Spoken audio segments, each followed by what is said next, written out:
Hushai told the priest, Zadok and Abiathar, what was said. He told them what Ahithophel suggested to Absalom and the leaders of Israel. Hushai also told them what he himself had suggested.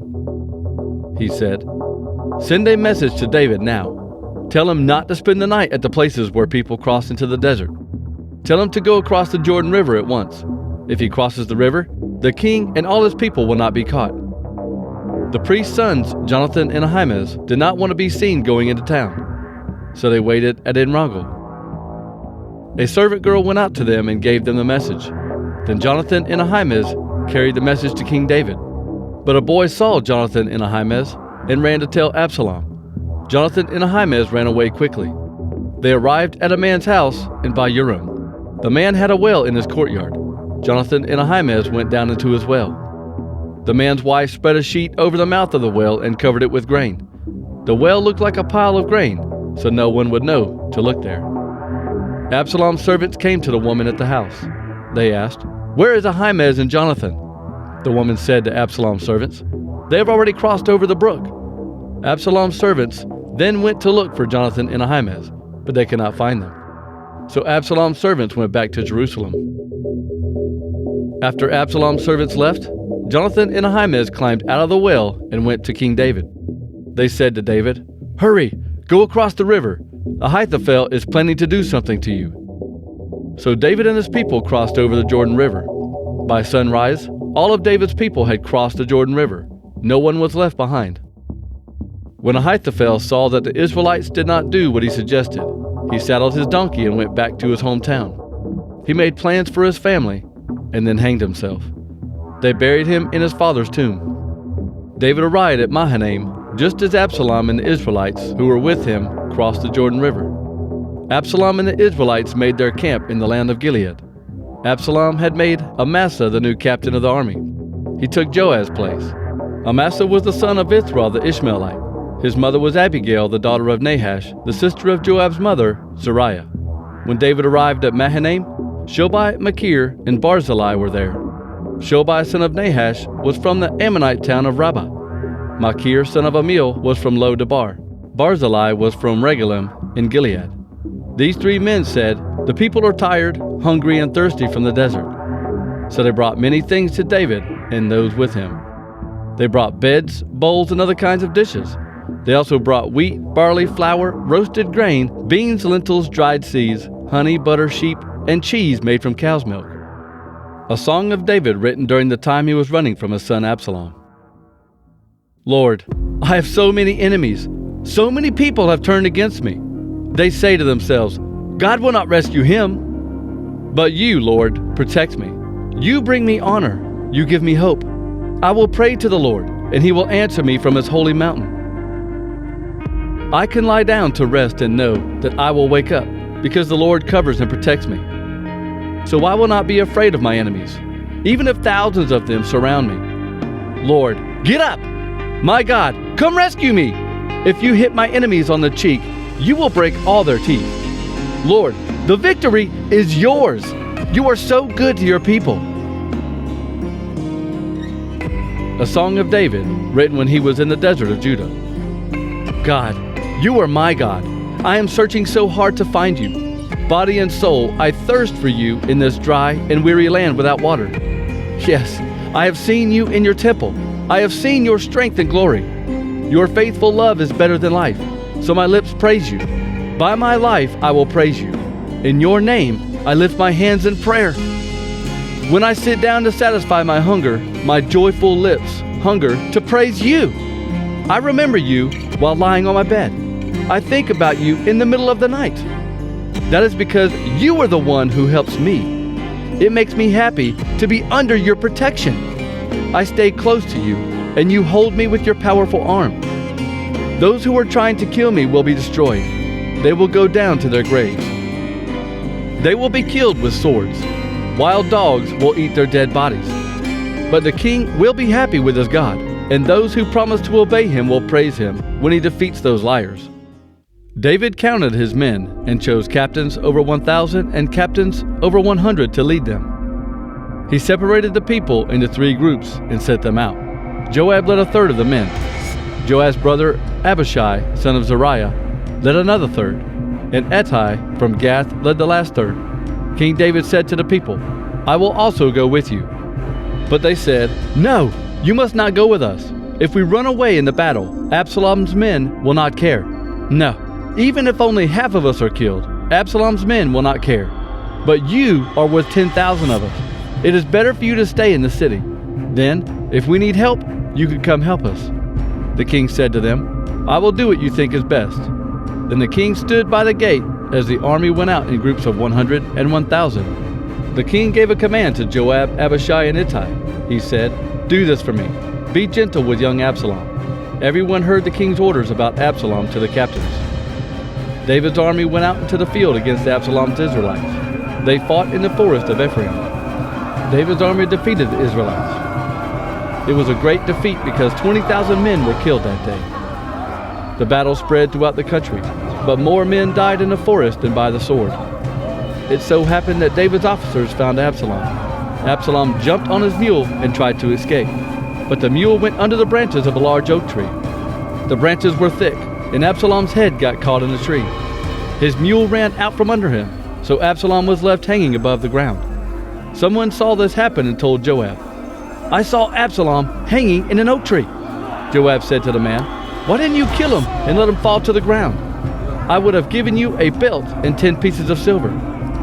The man said to Joab, "I would not try to hurt the king's son, even if you gave me 1,000 pieces of silver. We heard the king's command to you, Abishai and Ittai." The king said, "Be careful not to hurt young Absalom. If I had killed Absalom, the king himself would find out, and you would punish me." Joab said, "I will not waste my time here with you." Absalom was still alive and hanging in the oak tree. Joab took 3 sticks in his hand and hit him in the heart.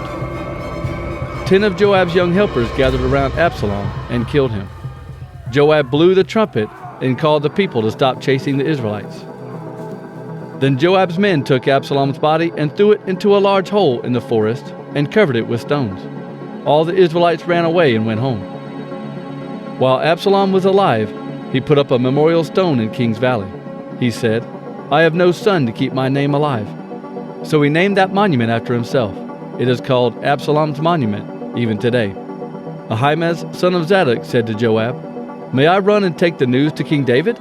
I'll tell him the Lord has destroyed the enemy for him." Joab answered Ahimaaz, "No, you will not carry the message today. You can do it some other time, but not today, because it is the king's son who is dead." Then Joab said to a man from Ethiopia, "Go, tell the king what you have seen." So the Ethiopian bowed to Joab and ran to tell David. But Ahimaaz, son of Zadok, begged Joab again, "No matter what happens, please let me also run after the Ethiopian." Joab said, "Son, why do you want to carry the news? You will not get any reward for the news you bring." Ahimaaz answered, "No matter what happens, I will run to David." Joab said to Ahimaaz, "All right, run to David." Then Ahimaaz ran through Jordan Valley and past the Ethiopian. David was sitting between the 2 gates of the city. The watchman went up to the roof over the gate walls and saw a man running alone. The watchman shouted to tell King David. King David said, "If the man is alone, he is bringing news." The man came closer and closer to the city. But then the watchman saw another man running. He called to the gatekeeper, "Look, another man is running alone." The king said, "He is also bringing news." The watchman said, "I think the first man runs like Ahimaaz, son of Zadok." The king said, "Ahimaaz is a good man. He must be bringing good news." Ahimaaz called to the king, "All is well!" Ahimaaz bowed with his face to the ground in front of the king and said, "Praise the Lord your God. The Lord has defeated the men who were against you, my lord and king." The king asked, "Is young Absalom all right?" Ahimaaz answered, "When Joab sent me, I saw some great excitement, but I don't know what it was." Then the king said, "Step over here and wait." Ahimaaz went there and stood waiting. The Ethiopian arrived and said, "News for my lord and king. Today the Lord has punished all those who were against you." The king asked the Ethiopian, "Is young Absalom all right?" The Ethiopian answered, "May your enemies or whoever tries to hurt you suffer the same as this young man did." So the king knew Absalom was dead, and he became very upset. He went upstairs to the room over the gate, crying, "Oh, my son Absalom! My son Absalom! I wish I had died instead of you! Oh, Absalom, my son! My son!" People told Joab what had happened. "Look, the king is crying and mourning for Absalom." So the joy of victory turned to sadness for everyone. It was a very sad day because the people heard, "The king is mourning for his son." The people came into the city quietly, as if they were the ones who had been defeated in battle. The king had covered his face and was crying loudly, "Oh, my son Absalom! Oh, Absalom, my son, my son!" Joab came into the king's palace and said to the king, "You are humiliating every one of your officers. Look, they saved your life today and the lives of your sons and daughters and your wives and slave women. It seems that you love those who hate you, and you hate those who love you. Today you have made it clear to your officers and men that they mean nothing to you. It appears as if you would have been perfectly happy if Absalom had lived and the rest of us had been killed today. Now get up and go encourage your officers. I swear by the Lord, if you don't go out and do that right now, not one man will be with you tonight. And that will be worse for you than all the trouble you have had since you were a child." So the king went to the city gate. The news spread that the king was at the gate. So all the people came to see him, except for the Israelites who had run away to their homes. The tribes of Israel began discussing what to do next. They said, "King David saved us from the Philistines and our other enemies. David left the country because he was running away from Absalom. We anointed Absalom to be the king, but he was killed in battle. So we should bring David back to be the king again." King David sent a message to Zadok and Abiathar the priest. David said, "Speak to the leaders of Judah and tell them, why are you the last tribe to bring King David back home? See, all the Israelites are talking about bringing the king back home. You are my brothers, my family, so why are you the last tribe to bring the king back? Also tell Amasa, you are part of my family. I swear that I will make you captain of the army in Joab's place." David touched the hearts of the people of Judah, and they all agreed as one. The people of Judah sent a message to the king, saying, "You and all your officers come back." King David came to the Jordan River. The people of Judah came to Gilgal to meet the king and take him across the Jordan River. Shimei, son of Gera from the tribe of Benjamin, lived in Bahurim. Shimei rushed down to meet King David with the rest of the people of Judah. About 1,000 people from the tribe of Benjamin came with Shimei. Ziba the servant from Saul's family also came. Ziba brought his 15 sons and 20 servants with him. All these people hurried to the Jordan River to meet King David. The people went across the Jordan River to help bring the king's family back to Judah. They did whatever the king wanted. While the king was crossing the river, Shimei, son of Gera, came to meet him. He bowed down to the ground in front of the king. Shimei said to the king, "My lord, don't think about the wrong things I did. My lord and king, don't remember the bad things I did when you left Jerusalem. I know that I sinned. That is why today I am the first person from Joseph's family to come down and meet you, my lord and king." Abishai, son of Zeruiah, said, "Let's kill him for all the bad things he said about the Lord's chosen king." David said, "What should I do with you, sons of Zeruiah? Are you trying to cause me trouble? No one will be put to death in Israel today. Today I know that I am king over Israel." Then the king said to Shimei, "You will not die." The king made a promise to Shimei that he himself would not kill Shimei. Saul's grandson Mephibosheth came down to meet King David. Mephibosheth had not cared for his feet, trimmed his mustache, or washed his clothes since the day the king left Jerusalem.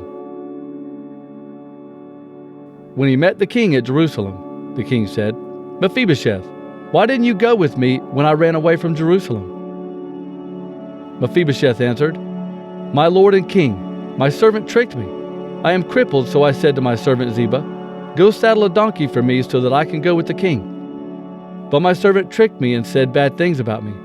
My lord and king, you are like an angel from God. Do whatever you think is right. You could have killed all my grandfather's family, but you did not do that. Instead, you included me among the people who eat at your own table. So I don't have a right to complain to the king about anything." The king said to Mephibosheth, "Don't say anything more about your problems. This is what I have decided. You and Ziba will divide the land." Mephibosheth said to the king, "My lord and king, it is enough that you have come home in peace. Let Ziba have the land.